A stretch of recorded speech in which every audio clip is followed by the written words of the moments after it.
One विभाग से notice आया है कि आपके नाम मुकदमा पंजीकृत किया गया है। सारस पक्षी जो मेरा दोस्त बन गया था, इसलिए आरिफ को सारस से दोस्ती की थोड़ी सजा मिल गई है और बाकी सजा मिल नहीं।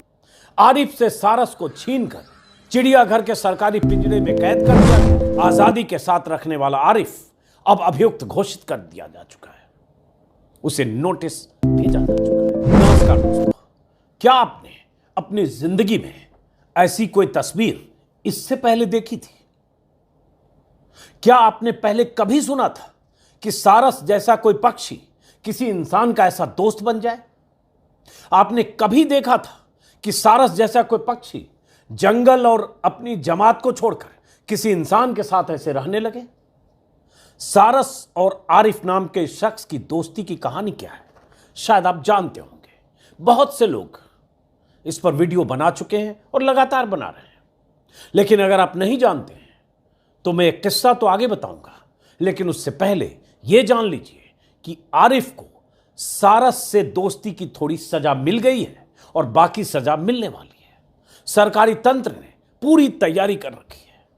आरिफ से सारस को छीनकर चिड़ियाघर के सरकारी पिंजरे में कैद कर दिया गया है और आरिफ के खिलाफ मुकदमा दर्ज कर लिया गया है। वन विभाग ने उस आजाद सारस को पिंजरे में कैद किया है, जिसे आजादी के साथ रखने वाला आरिफ अब अभियुक्त घोषित कर दिया जा चुका है।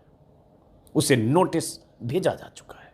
उस सारस की प्यार से देखभाल करने के जुर्म में आरिफ पर केस दर्ज हुआ है, जो आरिफ को करीब 1 साल पहले खेतों में घायल अवस्था में मिला था। तब आरिफ ने उसकी देखभाल न की होती तो पता नहीं वो सारस, वो पक्षी, वो बेजुबान जिंदा भी होता या नहीं। आरिफ के साथ सारस की ऐसी तस्वीरें देखकर कई बार मेरा मन होता था कि एक बार मैं भी अमेठी जाकर इस पे स्टोरी करूं, समझूं। लेकिन अब तो आरिफ और सारस की दोस्ती की इस कहानी के बीच विलन बनकर यूपी का सिस्टम और वन विभाग घुस गया है। सारस को तो वो लोग ले ही गए, आरिफ के लिए मुसीबत खड़ी कर रहे हैं और आरिफ कुछ कह रहा है। वन विभाग से नोटिस आया है कि आपके नाम मुकदमा पंजीकृत किया गया है। सारस पक्षी जो मेरा दोस्त बन गया था, इसलिए उसका पैर टूटा हुआ था तो हम घर में लाके इलाज किए और हम चाहते थे वो चला जाए, जंगल में अपने परिवार के साथ जाके रहे, लेकिन वो मेरे साथ रहने लगा। हमने उसे पाला नहीं था, वो अपनी स्वयं इच्छा से आता था, स्वयं इच्छा से जाता था। इसमें मेरा क्या कसूर? ने इतना बड़ा गुनाह किया था या फिर उसका नाम आरिफ होना ही उसका गुनाह है? अगर इसका नाम आरिफ ना होता तो भी क्या इसके साथ ऐसा सलूक होता?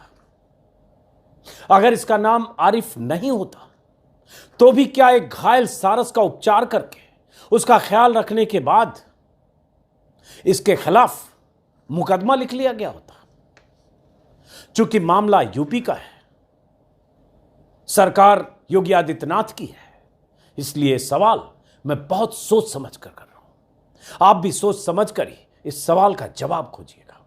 कोई शक नहीं कि वन जीव संरक्षण अधिनियम के तहत सारस एक संरक्षित पक्षी है, लेकिन आरिफ ने कहीं से सारस को पकड़ा नहीं था।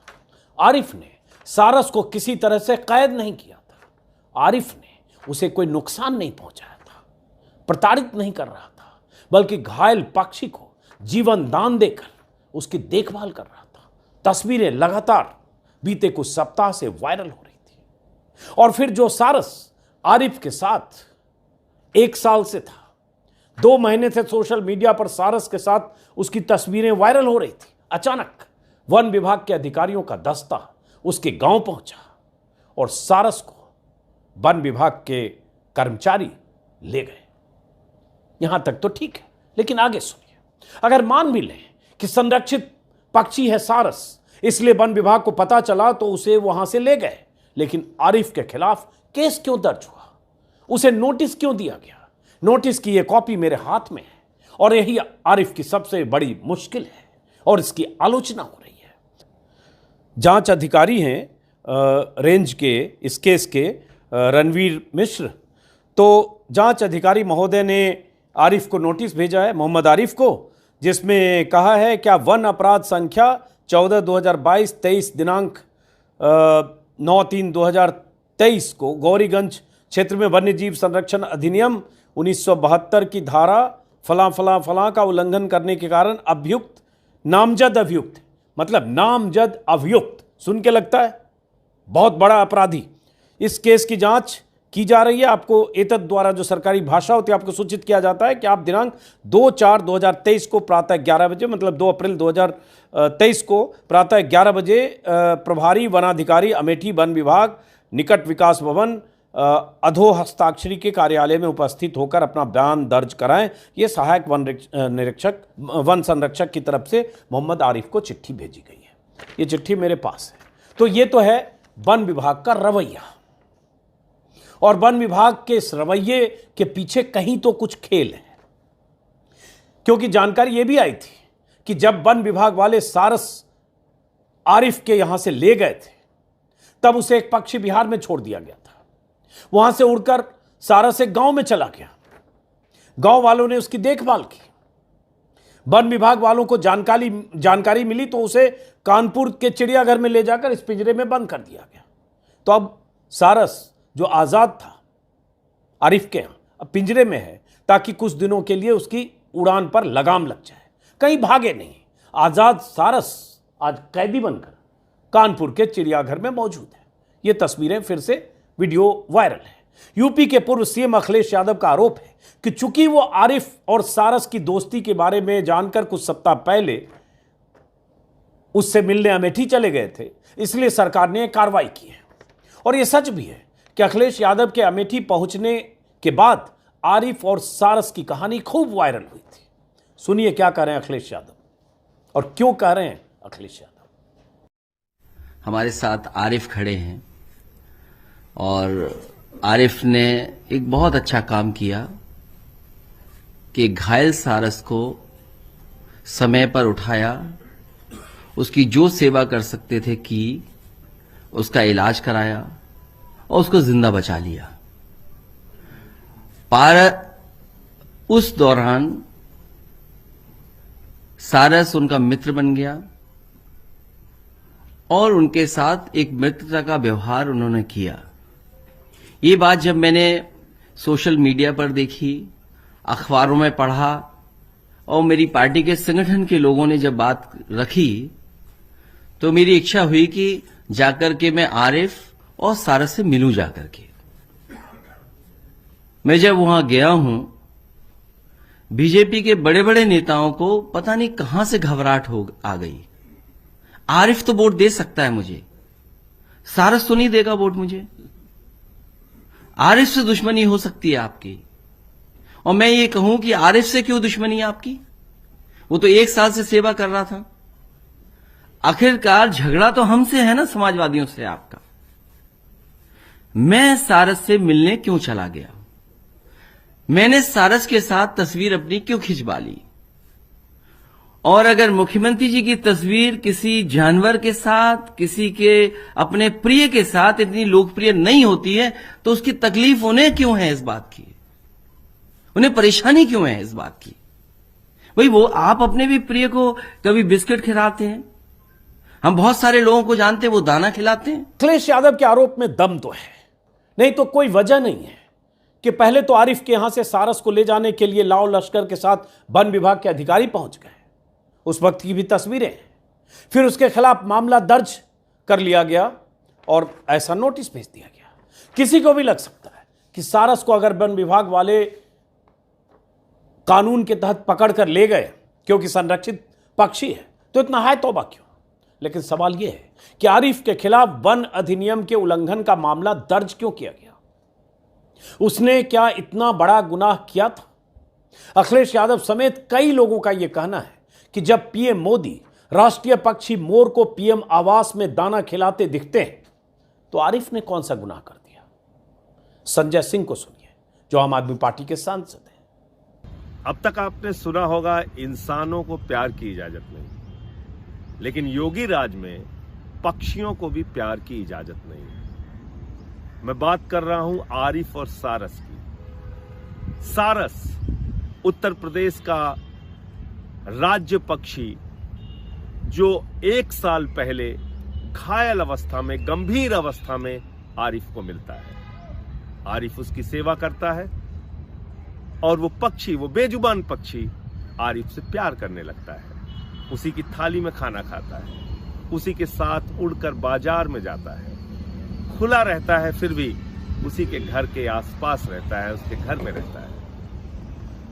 लेकिन जब ये पता चलता है योगी सरकार को, जब उत्तर प्रदेश के पूर्व मुख्यमंत्री अखिलेश यादव जी उसके घर पे जाते हैं, उसके बाद आरिफ को नोटिस मिलती है, उस पर मुकदमा दर्ज हो जाता है।